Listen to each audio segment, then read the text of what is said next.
토크쇼 직설 시작합니다. 먼저 주식시장 상황부터 살펴보겠습니다. 도진 아나운서 전해주십시오.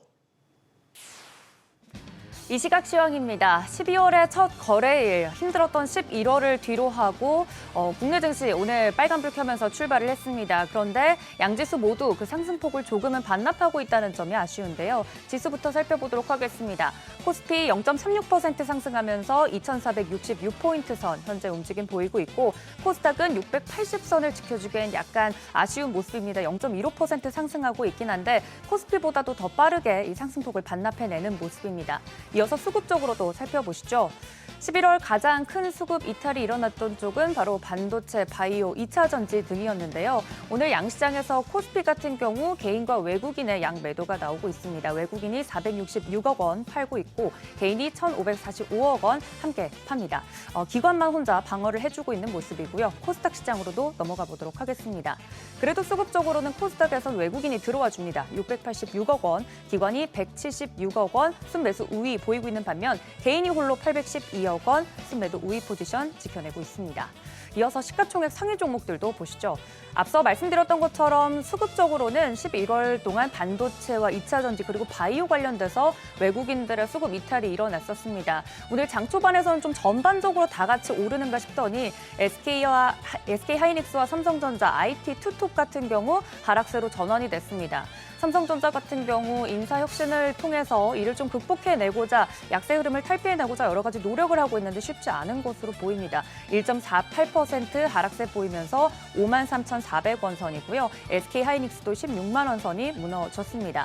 반면 2차 전지 관련된 종목들은 오늘 시세가 좋습니다. LG에너지솔루션 2.49% 상승하면서 빨간불 켜내고 있습니다. 이어서 6위부터 10위도 살펴보시죠.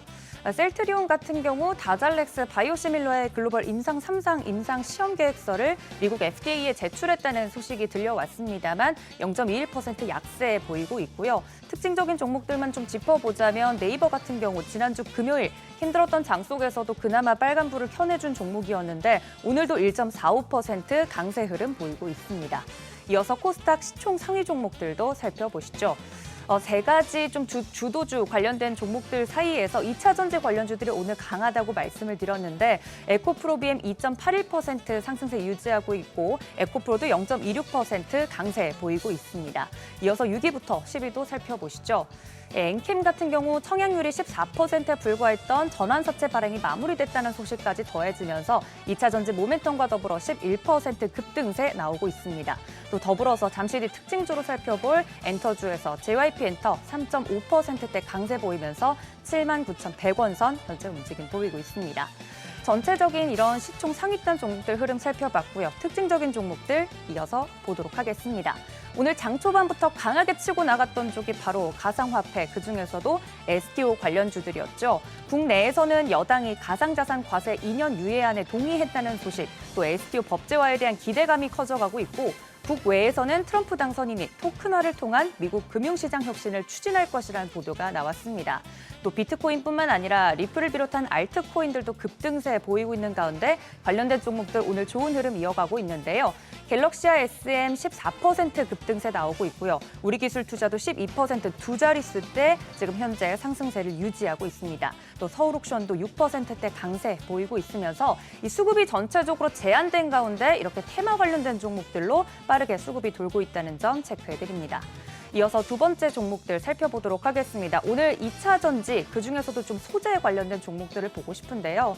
지난주 금요일 포함해서 11월 동안 성적이 좋지 않았던 섹터 중에 2차 전지가 이름을 올리기도 했습니다. 이 많이 빠진 것에 대한 매수세가 들어오고 있는 것으로 보이는데 소재 종목들 보면 에코프로 0.39%로 약세로 좀 전환이 되긴 했습니다. 에코프로 BM은 2.59% 강세 유지하고 있고 엔캠도 앞서 말씀드렸던 것처럼 11%대 급등세 보이고 있습니다. 여기에 정부가 산업 경쟁력 강화를 위해서 여러 품목 중에 2차 전지용 수산화 리튬, 또 흡착제에 대해서 새롭게 할당 관세를 적용해서 수입 부담을 낮춰준다는 소식까지 더해졌습니다. 2차 전지 관련된 종목들 안에서 또 특징적인 종목들 따로 좀 빼서 보면 고려아연 살펴보도록 하겠습니다. 고려아연 같은 경우는 경영권 분쟁 이슈가 계속되고 있는데요. 임시주총이 다음 달 열릴 예정입니다. 이달 19일 또는 23일께 주주 명부가 폐쇄된다고 하는데 이후 지분을 확보할 수 있는 기간이 약 3주 정도 남은 셈입니다. 수급이 전체적으로 이렇게 부족한 가운데서 모멘텀을 가지고 있거나 혹은 특징적인 종목들이 발견되면 바로 이렇게 수급이 쏠리는 모습인데요. 상한가 부근까지 갔다가 지금 풀린 모습입니다. 23%대 급등세 고려아연이 따로 또 특징주로 체크가 되고 있다는 점까지 알려드립니다. 이어서 엔터주 살펴보도록 하겠습니다. 트럼프 무풍지대 또 실적 모멘텀까지 있는 엔터주 계속해서 언급을 좀 드리고 있는데요. 대체로 오름세 보이고 있는 가운데 큐브엔터, 여자아이들 전원 재계약 소식이 들려오면서 오늘 좋은 흐름을 이어가고 있다가 지금은 보합권에서 움직임 보이고 있습니다. 확실히 엔터주들 안에서도 대장주들 위주로 좀 안전하게 움직임을 가져가야 되겠다라는 의견들이 나오고 있는데 JYP엔터 3.8% 대장주로서 계속해서 강세 유지하고 있고요. YG엔터테인먼트도 3.6%대 강세 보이고 있습니다.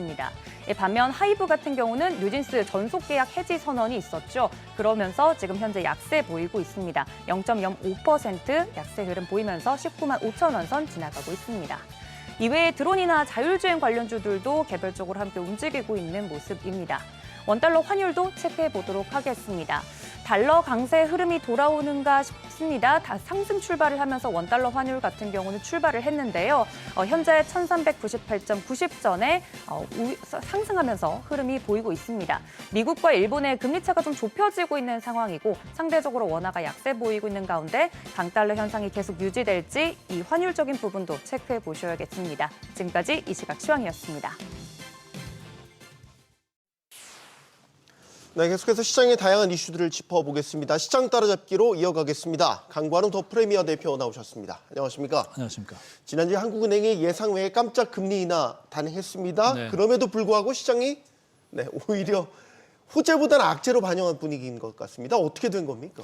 그러게요. 이 깜짝 금리 인하였잖아요. 저 네. 또한 이제 금리 동결을 생각을 했었던 건데 네. 아무래도 부동산 이렇게 강조를 하다 보니까 경제가 내려가는 걸 어쨌든지 조금 어떻게 방어를 하려는 경향이 있었는데 이번에 이제 가시화된 것 같다 이렇게 이제 생각을 합니다. 부동산 쪽에서 이제 가격 상승률이 조금 꺾인 모습이 나왔잖아요. 그래서 어떻게든지 25년에 한국 GDP 성장률 전망조차도 2.1%에서 1.9%로 급격하게 이렇게 하향을 하면서 이제 세계 글로벌 IB들의 눈높이에 지금 맞춰놓은 상태거든요. 네. 근데 그 또한 추가로 내려갈 수도 있다 이런 내부 의견이 있었어요. 금통위원들이 이제 얘기를 한 거를 이렇게 보면은 이게 트럼프의 관세 정책으로 만약에 글로벌 경제가 더 위축된다고 하면은 우리나라 GDP가 1.9%가 아니라 1.7%까지도 내려갈 수 있다.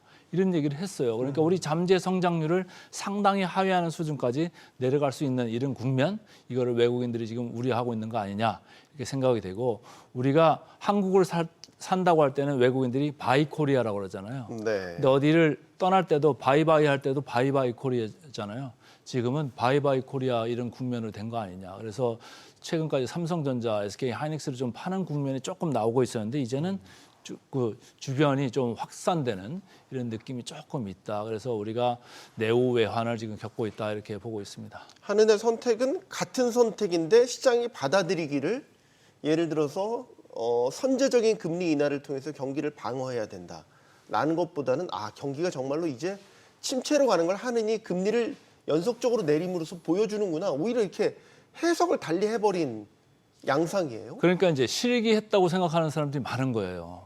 벌써 내렸어야 되는데 8월이나 9월 이때 이제 이미 실기를 했다 이렇게 생각을 하면서 지금 내린 게 어떻게 보면 우리나라가 경제가 안 좋아진다는 걸 전 세계의 BOK가 얘기한 꼴이 돼버렸어요. 그래서 전 세계가 이제는 진짜 한국이 조금 안 좋아지는구나. 특히 중국과의 이제 무역 의존도나 이런 게 많으니까 인접 국가고 그러니까 나중에 트럼프 정부가 들어왔을 때 악영향을 많이 받을 수 있겠구나 이런 생각들을 하는 가운데 우리나라 경제가 이렇게 내려가는 것도 조금 문제입니다만은 트럼프가 또 어떻게 나올지 모르잖아요. 이게 내후 외환 중에서 이제 외환에 속하는 말일 텐데 트럼프의 관세 정책이 지금 뭐 주변국인 캐나다, 멕시코까지도 막 치고 들어가서 지금 막 얘기를 하고 있잖아요. 강하게. 그런데 여기에 플러스 해가지고 일본에 지금 엔화까지도 지금 문제가 될 것 같습니다. 지난번에 우리가 8월 5일 날 블랙 먼데이 사태가 있을 때 네. 무슨 일이 있었죠? 엔화가 급격하게 강세로 가면서 우리나라 주식을 아주 패대기를 쳤지 않습니까? 네. 근데 이번에도 보니까 지난주에 벌써 일본 엔화가 150엔대를 깨고 지금 내려가 있잖아요. 그래서 참 우리나라는 내후 외환의 지금 그 상황에 처해 있다 이렇게 보고 있습니다. 일본에서 지금 동경의 소비자 물가 상승률이 벌써 2.2%까지 이렇게 올라온다는 얘기가 있어요. 전월에 1.8%였는데 네. 2.2%입니다. 근데 지금 일본의 금리라는 게 상당히 낮잖아요. 지금 화면에 나오고 그렇죠. 있습니다만 기준금리가 제로 0.25%니까 일본의 BOJ에서 중앙은행이 12월에 금리를 추가 인상할 수 있다 이런 얘기를 나오는 거예요. 그러니까 우리나라는 지금 금리 인하 쪽으로 가고 있고 네. 금통위원도 6명 중에 3명 정도는 추가로 인하를 해야 될 것 같다 이런 얘기를 하는 마당인데 지금 미국에서는 연준에서 트럼프 정책이 어떻게 될지 모르니까 그리고 최근에 미국 국채 금리 수익률도 많이 올라왔잖아요. 그러니까 연준은 지금 그 신중 모드로 들어가 있고 반면에 일본에서는 지금 오히려 금리 인상 모드로 가고 있기 때문에 우리나라는 지금 점점 지금 수세로 몰리고 있다. 그래서 단적으로 말씀을 드리면 미국과 한국의 지금 금리 격차가 또다시 1.75%포인트로 또다시 확대됐다. 이게 우리나라 시장을 지금 안 좋게 보는 이유인 것 같습니다. 또 그러면 엔화가 강세로 간다면 우리가 계속 얘기했던 엔캐리 트레이드에 대한 청산 문제가 그렇죠. 다시 또 시장에 부각될 네. 수도 있다라는 네. 말씀이시군요. 그런 거를 생각하면서 지금 우리나라 IT 종목들 많이 이렇게 지금 매도를 하고 있다 이렇게 보시면 되는데 미국의 필라델피아 반도체 지수로 대변되는 네. 그 IT 미국의 IT 경기잖아요. 지난번에도 보면은 사실은 엔캐리가 축소된다고 했을 때 펀드가 청산당하고 있을 때 상당히 많이 내려오는 게 IT주였거든요. 네. 그러니까 우리나라도 같이 SK 하이닉스, 뭐 삼성전자 다 물려가지고 전방위적으로 지금 매도세가 지금 흘러나오는 거 아니겠냐 이렇게 이제 생각을 하고 있고 삼성전자가 확실히 돌아서야 되는데 지난번에 뭐 자사주 매입 얘기를 했고 10조 중에서 3조는 긴급하게 이제 매입을 한다는 얘기가 있어서 주가가 조금 올랐었습니다만 결국은 시장에서 의심하는 바는 그럼 장기적으로 이거를 이제 돌려 세울 수 있는 뭔가가 트리거가 될 수가 있는 게 빨리 나올 수 있는 거냐 아니냐 그거에 이제 시장의 관심이 몰려 있는 것 같습니다. 네. 이번 주에는 또 미국 그 바이든 행정부에서 반도체 관련된 추가 규제가 나올 것이다라고 예고가 돼 있는 상태입니다. 그런데 생각보다 규제 수위가 높지 않을 거다. 뭐 이런 전망도 있는 것 같고요. 반도체 투심이 거기에 달려 있지 않을까라는 생각도 해보게 됩니다. 이제 그것 때문에 미국에서 사실은 뭐 ASML 같은 데는 네. 올랐어요. 한 6% 정도 올랐고. 수위가 높지 않을 금요일 것이다라는 날도 뭐 전망에. 장중에는 이제 일본 반도체 업체들도 뭐 6% 이상으로 오른 이제 업체들이 이제 나왔거든요. 근데 보면은 제재 대상을 한 6개 정도로 하고 있었는데 우리나라 사실은 이제 관계에 있는 회사가 여러 가지가 있습니다만은 창신 메모리라고 있잖아요. 네. 근데 거기는 또 오히려 제외된다는 얘기들이 있어요. 상당히 우리한테는 안 좋은 얘기거든요. 거기가 제재 리스트에 들어가면 그나마 좀 나을 텐데 거기가 지금 DDR4를 갖다가 막 양산을 해 나가면서 시장 점유율을 넓히고 있는 업체잖아요. 네. 그래서 그런 데가 제재 대상에 포함되면 좋을 텐데 그게 아닌 것 같아서 우리나라 삼성전자나 SK 하이닉스한테는 안 좋은 뉴스가 났고 다른 뭐 파운드리 업체가 대신 들어간다는 이런 얘기가 있습니다. 그래서 어쨌든 우리나라는 미국에서 대중국 제재하는데 있어서 우리나라는 지금 피해를 볼 수 있는 양상으로 가고 있다. 특히 이제 HBM 쪽이 상당히 그 앞서 있는 기술이잖아요. 거기 선진 기술 쪽에서는 미국이 제재를 아주 강화하고 있기 때문에 SK 하이닉스나 삼성전자가 계속적으로 피해를 보는 양상은 피해갈 수 없다 이렇게 보고 있습니다. 이건 뭐 계속해서 이어질 이슈긴 한데 지금 우리 정치권에서는 상법 개정이 주요 화두입니다. 네. 정치권의 의제이긴 하지만 이건 주식시장에도 직접적으로 영향을 주죠. 네. 상법 개정 아직 어떻게 결론이 날지 모르지만 다수당인 민주당이 상법 개정을 추진할 의지를 분명히 갖고 있습니다. 증시에는 어떤 영향을 미칠 거라고 보십니까? 상법 개정은 저는 반드시 개정을 해야 된다 이렇게 이제 강력하게 주장을 하는 편이고요. 왜냐하면은 경제가 정치고 정치가 경제더라고요. 제가 이렇게 살면서 보니까. 네. 근데 상법 개정의 이슈가 지금 최근에 문제가 된 거는 결국은 그 기업들이 잘못된 선례를 보여줬기 때문에 그렇거든요. 그래서 지금 뭐 과거에 LG 화학이 LG 에너지 솔루션 이렇게 이제 물적 분할을 하면서 그 시장에 실망감을 줬던 거는 이미 오래된 고전이 되어버릴 정도고 최근에 이제 두산그룹에서 두산 로보틱스하고 두산 밥캣 그 합병 이슈 관련되면서도 또 실망감 한번 줬었고 네. 최근에 또 고려아연 관련돼 가지고 유상증자 이슈가 나오면서 일반 주주들한테 상당히 그 네. 실망감을 안겨줬잖아요. 네. 그래서 이런 것들이 계속 나오고 있는 게 뭐냐? 그러면 결과적으로 이사회 충실 의무가 회사에만 국한되어 있기 때문에 이렇게 된 거 아니겠느냐? 이렇게 해서 총주주, 그러니까 전체 주주로 이거를 확정해가지고 전체적으로 확대해서 이렇게 보는 게 맞는 것 같다라는 게 이제 민주당 아닌 것 같은데 저는 뭐 그 안이 맞다라고 봅니다. 그러니까 소액 주주도 그 경영할 때 이사회에서 신경을 반드시 써야 된다 이런 얘기는 거고 뭐 그렇게 한다고 해서 이사회가 뭐 나빠지게 하겠습니까? 근데 이제 이게 독립성을 좀 유지를 할 수가 있을 것 같다 이런 얘기예요. 이렇게 주주 개인의 이렇게 이해에 관하여서 이렇게 좀 집중을 한다고 하면은 이사회의 독립성도 어느 정도 유지될 수 있다 이런 생각을 저는 개인적으로 하고 있고요. 상법 개정뿐만이 아니고 저는 거기서 한 발 더 나가서 자본시장법도 일부 손을 좀 봐야 된다고 하는 거고 그건 지금 감독원장도 그런 얘기를 하고 있지 않습니까? 그러니까 네. 좀 같이 어울려서 할 필요가 있을 것 같다는 거 거기서 한 발 더 간다 그러면 직접적으로 지금 대주주들의 이해관계가 걸려 있는 게 배당 분리과세 이슈가 있을 수가 있습니다. 네. 그럼 배당 분리과세를 지금 하고 있지 않지만 지금 하고 그걸 안 하기 때문에 대주주는 어떻게 합니까? 그게 종합소득세로 하니까 세율이 엄청 높잖아요. 올라가죠. 네. 그 엄청 높은데 분리과세를 하면 세율이 반 이상으로 떨어지잖아요. 그러면은 주가를 그래서 인위적으로 뭐 인위적으로 올리겠다는 게 아니라 네. 그걸 안 하고 배당을 안 하고 계속 가지고 있다가 나중에 어떻게 되죠? 상속으로 넘어가잖아요. 상속할 때 상속세율이 전 세계에서 최고 수준이라면서요. 우리나라가. 그러면 그 상속으로 갈 수밖에 있는 이유가 배당해가지고 배당으로 많이 받아봐야 지금 종합과세 하면 이렇게 세율이 높은데 네. 대주주들한테 좋은 게 없잖아요. 그러니까 분리과세를 한다고 보면은 분리과세에서 세율을 좀 낮춰주면은 지금 분리과세할 그 여건들이 무르익을 수도 있는 거예요. 그러면 대주주들이 배당을 많이 하게 되면 우리나라 배당률이 올라가고 배당 수익률도 올라가면은 주가도 지수도 자연스럽게 올라갈 수 있는 거다. 그래서 지금 우리 시장은 내부 외환이 있습니다. 경제가 지금 안 좋아지고 있고 외환, 미국이나 일본 쪽에서 안 좋아진 부정적인 이런 요인이 있음에도 불구하고 이런 외환, 안 좋은 외부적인 요인 그리고 국내 경제가 안 좋아지는 것을 뚫고 올라갈 수 있는 게 저는 상법 개정 플러스 자본시장법 그리고 세법 이것들을 종합적으로 좀 손질을 해야 된다 이렇게 보고 있습니다. 네. 사실 이제 지난달도 그렇고 하반기 들어서 계속 주가가 많이 빠졌지 않습니까? 지수 자체가 너무 많이 빠졌는데도 정부가 별로 손 대는 게 없다. 예를 들면 구두 메시지는 뭐 언제든 준비돼 있다 이야기는 하지만 실질적으로 그렇게 피부에 와닿을 만한 조치를 취하는 게 없다. 더 적극적으로 정부가 나서야 되는 것 아니냐 이런 지적이 있고 최근에 또 골드만삭스는 내년도 우리 증시에 대한 투자 의견을 더 부정적으로 조정을 했더라고요.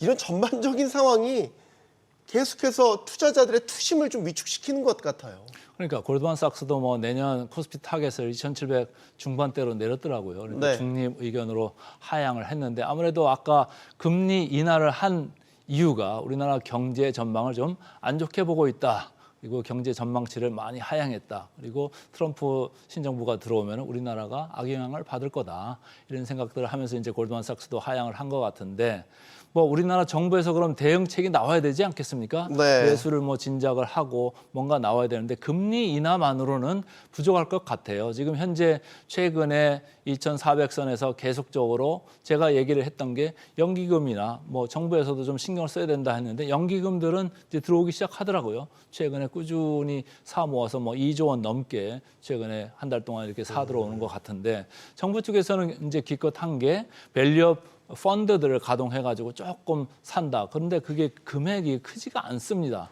그렇다고 볼 때는 뭔가 이제 조치를 취해야 되는데 그런 게 조치가 지금 나오지가 않고 있어서 일반 투자자들이나 시장 참여자들은 상당히 답답한 형국이다 이런 생각인데 아까 금방 지나가면서도 말씀을 드렸습니다만 그렇지만은 상법 개정이나 이런 걸 원래는 사실은 여당에서도 하겠다고 공공연히 얘기를 했던 것들이었어요. 근데 지금 네. 와서는 조금 스탠스가 바뀌고 있죠. 감독원장도 조금 바뀌면서 자본시장법으로 좀 개정하는 걸로 이제 마무리하자 이렇게 얘기를 하면서 조금 입장 변화를 보이고 있습니다만은 정정당당하게 상법 개정을 함으로써 우리나라의 그 시장의 동력을 조금 다시 살려내는 이런 쪽으로 가야지. 이게 시장이 살면은 뭡니까? 웰스 이펙트, 그러니까 부의 효과가 있잖아요. 돈들이 조금 주머니가 두둑해지면 그거 가지고 어떻게 하죠? 쓸 수 있잖아요. 그럼 네. 시장에 돌 수 있거든요. 그래서 제가 볼 때는 이재명 대표가 뭐 이제 상법 개정하면은 4,000선도 갈 수 있습니다. 뭐 이런 얘기를 했습니다만은 제가 계산을 해보니까 4,000선까지는 아니더라도 네. 3,500, 3,600 이 정도까지는 상법 개정을 한다. 그리고 거기에다가 이제 배당 같은 것도 좀 손을 본다라고 하면 충분히 올라갈 수 있다라고 보는 거예요. 그러면 지금이 2,400 중반인데 그걸 3,000을 넘어서 3,500 정도 가도 상당히 여러 그 시장 참여자들이 느끼는 게 완전히 달라질 수 있습니다. 그렇다고 하면은 조금 거기서 동력을 받을 수가 있다. 그래서 정부 관련 분들은 이런 점을 좀 착안을 하셔가지고 상법 개정이나 이런 거에 협상에 좀 적극적으로 임하는 게 어떨까 이렇게 개인적으로 좀 바람을 가지고 있습니다. 마지막 이슈 살펴보겠습니다. 재계 6위 롯데그룹이 위기설에서 벗어나질 못하고 있네요. 처음에 이게 재빠르게 그룹 차원에서 해명에 나서면서 괜찮은 건가 기우였나 생각했는데 그 뒤에 조치들을 보면 심상치가 않습니다. 계열사 주요 계열사들 대상으로 다 구조조정이 이루어지고 있어요. 어떻게 보십니까? 저는 좀 심각하다고 보고 있어요. 네. 뭐 저는 한 1년 전부터 이렇게 보고 있었는데 왜냐하면은 이 분기 적자라는 게 있잖아요. 네. 롯데케미칼이 지금 가장 문제가 되는 회사지 않습니까? 지금 그 화면에 나오고 있습니다만 롯데케미칼의 시총이 2조 8천입니다. 롯데 계열사 중에서 가장 큰 회사인데 저 회사가 뭘 들고 있냐면은 롯데 뭐 건설도 있고 네. 롯데 에너지 머티리얼즈라고 해서 저 위에 1조짜리 저 회사도 들고 있어요. 근데 저 회사들이 지금 성적이 별로 안 좋습니다. 네. 이번에 3분기 실적 나온 걸 보니까 단독 기준, 연결 기준 두 개로 다 봤어요. 단독 기준은 석유화학만 본 거고 연결 기준은 저는 건설이나 이렇게 에너지 머티리얼즈까지 넣어서 이제 본 건데 영업 기준으로 영업 적자가 한 2천억이 단독 기준으로 나왔어요. 롯데 네. 케미칼 자체도. 이거는 뭡니까? 중국 관련돼 가지고 경쟁에서 지금 지고 있는 거잖아요. 그 적자가 상당히 나고 있는데 거기에 건설 플러스 에너지 머티리얼즈에서 여기서 추가로 영업 적자가 그러니까 연결 기준으로 보면 추가로 2천억이 더 있는 거예요.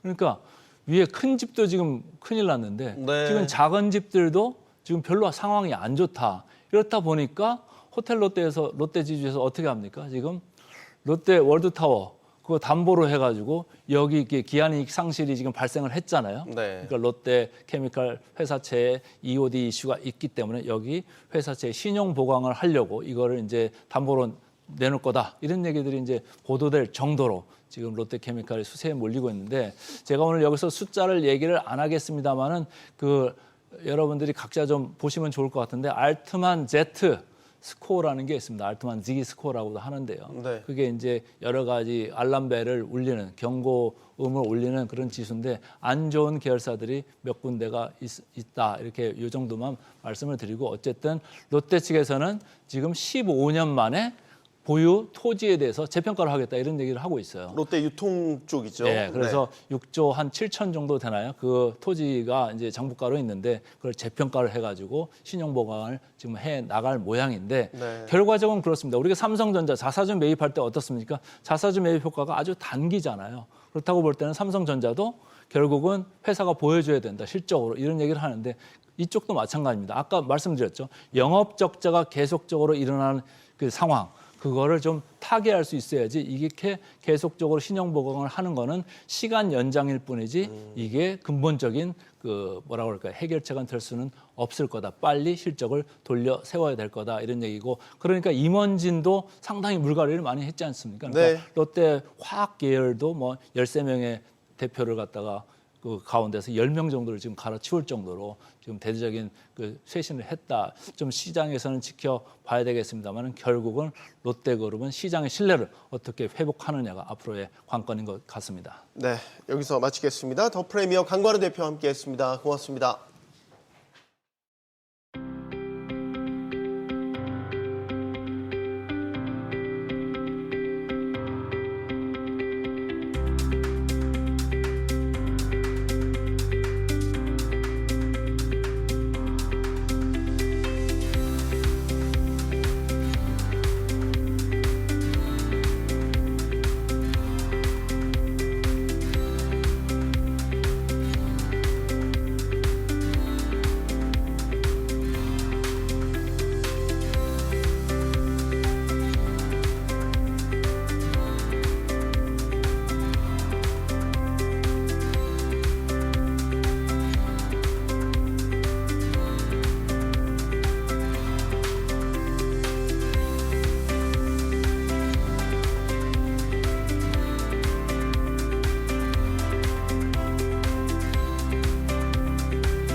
국토교통부 1기 신도시에서 가장 먼저 재건축에 들어갈 선도지구, 이 선도지구를 발표했습니다. 분당과 일산 등 3만 6천여 가구가 대상인데요. 분당이 천당이 되는 거 아니냐, 벌써부터 집값 상승 기대감 곳곳에서 흘러나오고 있죠. 자, 그런데 조합원 이주 문제도 있고요. 분담금 문제도 있고요. 앞으로 풀어야 할 숙제들도 만만치가 않습니다. 정부는 선도지구의 재건축 착공 목표 시점 2027년으로 잡았습니다. 과연 그때까지 약속이 지켜질 수 있을지 지금부터 이야기 나눠보도록 하겠습니다. 오늘 함께해 주실 분들 소개해드리죠. 국민경제정책연구소 두성규 대표 나오셨고요. 경기대 부동산자산관리학과 김선주 교수, 또 김인만 부동산연구소의 김인만 소장 나오셨습니다. 안녕하십니까? 안녕하세요. 안녕하세요. 용감한 토크쇼 직설은 SBS 비즈 뉴스 앱과 유튜브에서 실시간으로 시청이 가능합니다. SBS 비즈 앱을 다운로드 받아서 시청하시면 더 많은 정보와 뉴스를 보실 수 있겠습니다. 정부는 선도지구의 2030년 입주를 목표로 속도를 내겠다라고 이야기를 했습니다. 먼저 목소리 듣고 본격적인 토론 시작하겠습니다. 정부는 선도지구의 신속하고 성공적인 사업 추진을 위해서 적극적인 행정지원, 맞춤형 금융지원 방안 도입, 주민협력형 정비 모델 적용 등을 추진할 계획입니다. 3만 6천 호 정도가 이번에 선도지구로 선정이 됐어요. 처음에 1기 신도시 재건축 다시 하겠다, 뭐 대통령 공약사항이었지만 처음에 나올 때만 하더라도 사실 지역 분위기가 긴가민가 또 의심 반 기대 반 이랬다가 막판에 되게 뜨겁게 치열한 경쟁을 거쳐서 이 3만 6천 호. 그래서 당초 예상보다도 물량도 10,000호 가까이 네. 늘어났다고 하고. 네. 그럼 지역 기대감은 상당히 큰 것 같습니다, 교수님. 예, 상당히 지역 기대감이 크죠. 왜냐하면 먼저 이게 재건축이 돼야 내가 이제 가격 상승이라던가 이런 것들을 추후보다 먼저 가질 수가 있다라고 생각하는 거고 네. 일단 99개 지구가 신청을 했고 그중에 이제 4분의 1 정도가 그 선정이 됐는데 이 선도지구를 이제 받으려고 많은 지역에서 이제 주민 동의율이 제일 높았거든요. 네. 가점이 60점으로. 주민 동의율이 막 100% 나오는데도 되게 많았고 대부분 분당 같은 경우에는 90.6%로 굉장히 많은 비율로 주민 동의율을 가지고 했는데 문제는 이렇게 해서 선정이 됐는데 앞으로 진행 상황에 대해서는 여러 가지 우려하는 점들이 좀 존재를 합니다. 네. 예를 들어서 뭐 이제 이게 착공부터 이주 문제라던가 그다음에 분담금 문제라던가 그다음 공공기여에 따른 부담금 이런 문제들이 수월하게 해결이 돼야만 계획대로 30년에 입주를 할 수 있는 건데요. 이런 여러 가지 문제 난항들이 아직은 좀 존재하지만 그래도 지금 수도권에 그 주거 부정 문제들, 공급의 문제들을 좀 해결할 수 있는 방안으로서 많은 기대들을 모으고 있고요. 해당 지역 주민들은 또 이제 가격 상승이라던가 노후된 아파트에서 좀 새 아파트로 내가 이주를 해서 살 수 있는 기대감들 이런 것들이 상당히 많이 반영이 된 결과라고 볼 수 있겠습니다. 네. 원래 뭐가 당락을 결정지을 거냐, 김인만 소장님, 처음에는 주민 동의율이 관건이다, 뭐 이런 얘기 있었는데 주민 동의율은 전혀 변별력을 내지 못했어요. 다 동의 많이 하셨습니다. 다 동의했죠. 네. 그래서 사실 처음 계획과는 다르게 이게 우리가 착각할 수가 있는 게 선도지구 동의율하고 재건축 진행하게 되면 재건축 동의율은 또 다른 개념이기 때문에 그때는 또 다시 하죠? 다시 해야 됩니다. 네. 제가 선도지구 여름이었던 것 같습니다. 8월에 제가 모 단지에 초대를 받아서 이제 찬조 연설을 하러 갔는데 그때가 여름 휴가 기간이었거든요. 여름 휴가 기간에 토요일 오전에 체육관에 빌려서 이제 설명회를 하는데 자리가 꽉 찼습니다. 휴가 기간 토요일 오전에 자리가 꽉 찼다는 건 굉장한 열기가 있고요. 그 당시 분위기가 그런 분위기였습니다.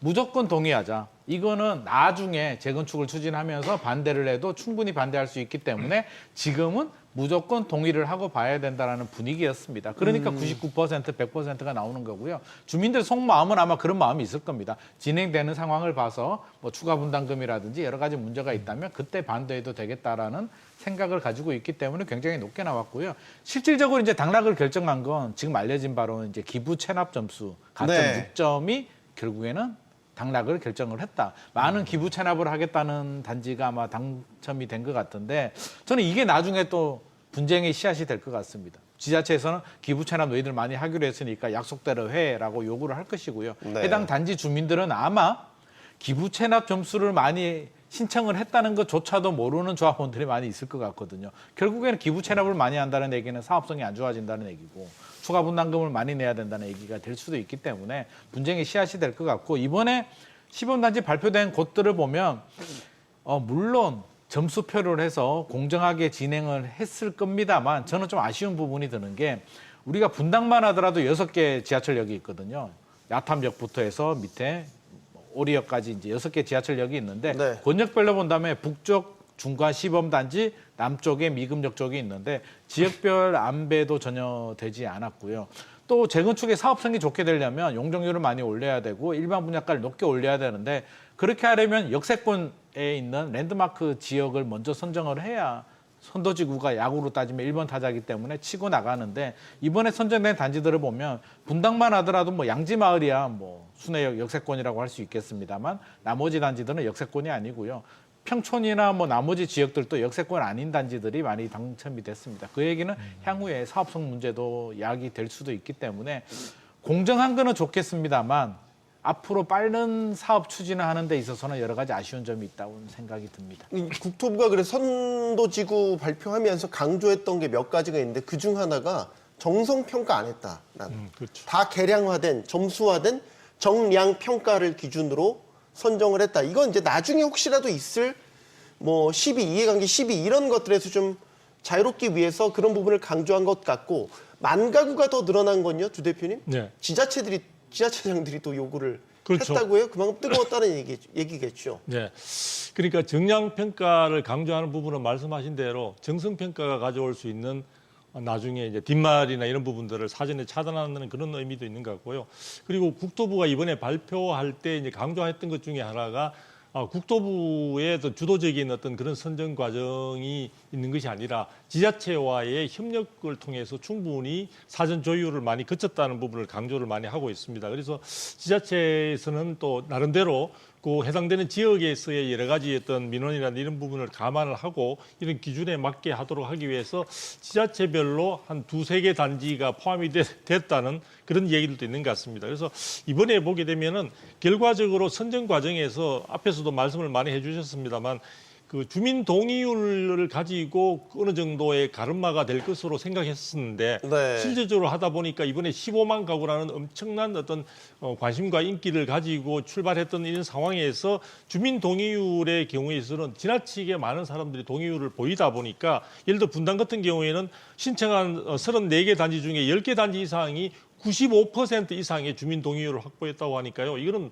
뭐 거의 다 그쪽에서 전적으로 동의한다는 그런 의미가 있는데 그러다 보니까 이제 그 경쟁에서 이기기 위한 어떤 그런 분위기들이 필요하다는 이야기들이 나오면서 5% 이상의 공공기여, 추가 공공기여입니다. 이 부분은 지적을 잘 해주신 대로 이것은 나중에 뭐와 연결될 수 있냐면 사업성 혹은 수익성과 연결될 수 있고 그 부분은 자칫하면 주민들의 지금 논란이 되고 있는 분담금과 이어질 수 있는 부분인데 우선 선도지구에 선정되어서 빠르게 사업을 추진하는 어떤 첫 발자국을 떼는 게 중요하다고 생각했던 탓인지 많은 어떤 주민들이 이런 부분들에 대해서 뭐 장수명 주택을 뭐 우리가 짓겠다든지 이런 식의 어떤 많은 옵션들을 과감하게 선택함으로써 자칫하면 이런 부분들이 나중에 전체적인 사업의 기간을 단축하는 쪽에 정부는 많은 신경을 쓰고 있는데 사업 자체가 나중에 굉장히 사업 속도 자체가 둔화되거나 또 내부적인 여러 가지 구설수가 생길 수 있는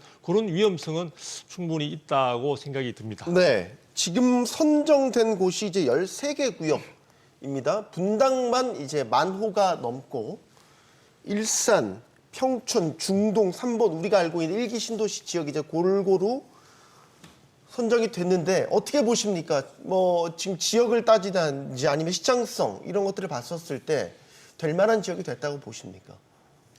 그러니까 이제 아까 앞서 앵커님이 말씀하셨듯이 이게 이제 정성적으로 정말 노후화됐거나 여기가 필요하다 이런 평가들이 아니라 개량으로 했기 때문에 네. 이게 정말 꼭 될 만한 곳이 됐다라고 이제 완벽하게 평가하기는 좀 어려움이 있지만 그래도 이제 점수로서 문제가 있는 곳부터 이제 이렇게 선정이 된 것이라고 볼 수가 있겠고요. 그다음에 여기가 이제 앞으로 선정이 됐고 이게 되게 모범적으로 잘 완성이 돼야 되잖아요, 재건축이. 네. 거기로 가기 위해서는 이제 굉장히 많은 문제들이 남아 있잖아요. 그래서 아까 이제 말씀드렸던 뭐 공공기여를 얼만큼 해서 그리고 이제 이런 재건축에 되게 중요한 게 뭐냐면 지금 용적률을 굉장히 많이 과거보다 상향을 시켜줬기 때문에 도시 기반 시설을 확보하지 않은 상태에서 이걸 진행했을 때 나중에 이게 이제 굉장히 문제가 되는 거죠. 이제 도시 기반 시설이라고 했을 때는 전기, 상하수도, 가스 뭐 이런 도로 부분 이런 부분들을 완전히 만들고 나서 이제 뭐 2배 가까이 용적률을 상향시켜준 부분들도 있는데 뭐 더 앞으로 더해주고 이런 부분들이 있는데 그렇기 때문에 이런 도로 기반 시설을 확충하기 위해서 네. 공공기여들을 막 요청을 하고 이런 부분들이 문제가 진행이 되는데 요걸 사전에 하지 않고 이미 이제 아무런 기반 시설 마련하지 않은 상태에서 그냥 아파트만 용적을 높여 놓은 상태로 지어진다면 추후에 주민들이 쾌적한 주거 환경이 이루어지지 않고 나중에 그걸 이제 뜯어가지고 도로 다시 만들고 네. 하수도 용량 이런 건 할 수 없기 때문에 그런 문제점들을 충분히 고려해서 사업을 진행해야 될 거라고 생각이 됩니다. 이게 이제 선도지구면 먼저 추진이 되고 예를 들어서 분당이면 분당이 한 블럭을 통으로 다 개발하는 게 아니라 네. 그 지역 안에서도 선도지로 선정된 데가 있고 안 된 데는 또 이제 안 될 거 아니에요. 그럼 네. 이제 그 지역만 개발을 했었을 때 만약에 네. 주변 인프라와의 조화 문제라든지 네. 도로의 노후와 뭐 네. 그런 문제들을 다 제반적으로 고려해서 지금 말씀하신 것 같은데 지금 딱 겉으로 드러난 이제 2가지 큰 문제점 하나씩 짚어볼게요. 잠깐 얘기해 주셨지만 사업성 문제, 이주대책 문제 얘기할 건데 사업성부터 짚어보죠. 분담금 문제가 이제 얼마나 나올까? 항상 재건축은 분담금이 나중에 관건이 되기 때문에 아까 당 선도지구로 선정이 되기 위해서 내걸었던 뭐 카드, 추가 공공기여 부분, 그다음에 뭐 장수면 주택 인증이라든지 이런 부분들은 다 공사비를 올릴 요인들인 거죠. 그러면 조합원들이 물어야 될 분담금이 더 그만큼 늘어나게 될 것이다. 이렇게 보시는 거죠. 늘어날 수밖에 없지 않겠습니까? 우리 얼마나 과거에 늘어나는지가 문제예요. 지금의 얘기 나오는 거 보면 뭐 조합 얘기를 들으면 조합은 한 뭐 2억 5천, 3억 정도 이야기를 하고 있고요. 일부는 뭐 3억 5천 얘기하고 있는데 저는 항상 조합 얘기를 들을 때면 곱하기 2, 2배는 최소 해야 된다. 그렇다면 조합 얘기만 5억 최소 5억이고요. 저는 5억에서 7억 정도. 지금 재건축을 한다면 기본 5억이 나오는데 문제는 지금 재건축하는 게 아니잖아요. 시공사 선정을 하고 나중에 착공 들어가는 시점까지 생각을 해본다면 네. 만약에 10년 후가 된다면 10년 동안 물가 상승분, 분양가 상승률을 생각해 본다면 5억이 아니라 10년 후에는 뭐 10억이 된다고 해도 이상한 일은 아니겠죠. 그렇다면 5억만 잡아도 지금 주민들이 5억 원의 추가 분담금을 지불하면서까지 재건축을 할 수가 있겠는가? 결국에는 이게 동의율과 이제 연계가 되는데 한 2억, 3억이라고 해도 아마 반대하는 분들 꽤 많이 나올 겁니다. 왜냐하면 우리가 그동안의 재건축이라고 한다면 개포지구의 5층짜리 재건축, 뭐 고덕이라든지 둔촌주공 재건축, 용적률 80% 정도 되는 사업성이 좋은 곳들의 재건축을 많이 경험을 했습니다. 그러면 네. 추가 분담금을 환급받는 경우들도 있었고요. 뭐 일부는 뭐 몇천만 원 밖에 안 내는 경우들도 많이 있었는데 자기 지분들이 다 있으시잖아요. 대지 지분이 조합원들이. 많이 있었기 네. 때문이죠. 근데 거기에 굉장히 익숙해져 있죠. 우리가 두꺼봐 헌집 줄게 새집 다오. 단 내 돈은 적게. 이게 나름대로 공식이었는데 이제 5층짜리 저층 아파트들은 없죠. 중층 재건축 재개발을 해야 되는데 중층 재건축이 아직까지 본격적으로 시행되지 않았습니다. 음마 아파트도 지금 제대로 되지 않고 있는데 했을 때 발생하는 추가 분담금 문제. 최근에 몇 년 전인 것 같습니다. 상계주공 5단지였는지 재건축을 하면서 시공사에서 추가 분담금 5억 원 얘기했다가 조합원들이 들고 일어나서 난리가 났거든요. 네. 시공사 변경까지도 됐는데 네. 저는 이게 일기 신도시는 더 많이 나오면 더 많이 나왔지 적게 나오기는 어려울 거다. 근데 저 주민들의 얘기 들어보면 특별법에 의해서 함께 되면 굉장히 적게 나올 거야라는 아직까지 희망 회로를 많이 돌리고 있는 것 같습니다. 저는 그렇게 되기는 좀 쉽지 않을 거다. 기부 체납이 생각보다 좀 많이 적용이 될 것 같고요. 또 사업성 문제도 아무리 용적률을 올려준다고 해도 터무니없이 2종 일반, 3종 일반 주거 지역에 뭐 엄청나게 올려줄 수는 없는 거고 역세권 주변이라면 제가 앞서서 말씀드렸듯이 좀 괜찮은데 선정된 단지들을 보면 또 역세권 아닌 단지들이 훨씬 더 많거든요. 역세권 아닌 단지를 용적률 500%까지 준주거 지역으로 올려주는 건 현실적으로 어려운 부분이기 때문에 이 사업성 문제를 해결하지 않으면 저는 결국에는 발목 잡힐 것이다. 주민들이 5억 원 이상 돈을 내고 아마 사업을 동의하는 주민들은 저는 거의 없을 거라고 생각을 합니다. 두 대표님도 그렇게 보세요? 이게 네. 특별법에 지금 이제 일반 그 용적률 분당이나 일기 신도시 뭐 200%대더라고요. 네, 그렇죠. 200% 조금 안 되죠. 이걸 이제 종상향을 해서 네. 이제 최대 500%까지 네.